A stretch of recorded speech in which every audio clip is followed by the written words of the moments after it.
Living by the lake has its perks, but it also comes with one downside.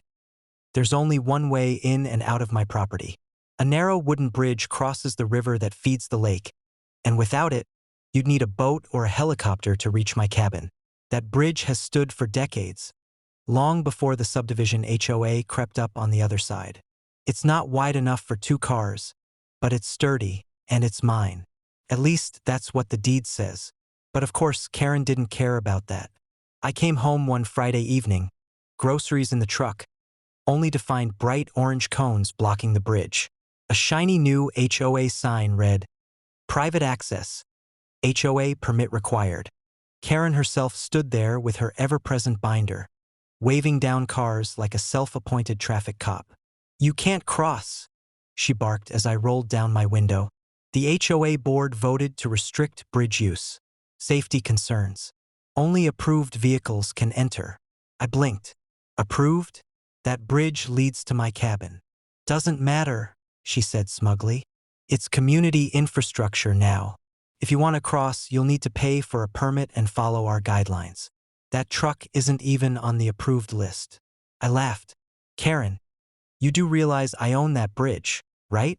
She snorted. "Don't be ridiculous. It's part of the neighborhood's easement. We're responsible for maintaining it now." I pulled the deed from my glove compartment. I kept it handy for situations exactly like this, and handed it to her. "Read it. The bridge was included with my parcel. I pay the taxes, I maintain the structure, and I've let the community use it out of goodwill. But it's mine, which means you've just blocked your only way in and out." For the first time, Karen faltered. "You're bluffing," she snapped, though her voice wavered. Just then, a line of cars started backing up behind me. Neighbors heading home from work. They leaned out their windows, confused. "What's going on? Why can't we cross?" Karen tried to raise her voice over mine. "The HOA is implementing new safety rules." I cut her off. "The HOA doesn't own this bridge." "I do. And if you don't move those cones right now, nobody's crossing. Not you, not them, not anyone." The murmurs from the cars grew louder. Someone shouted, "Wait, he owns the bridge?" Another neighbor leaned out and said, "Is this true?"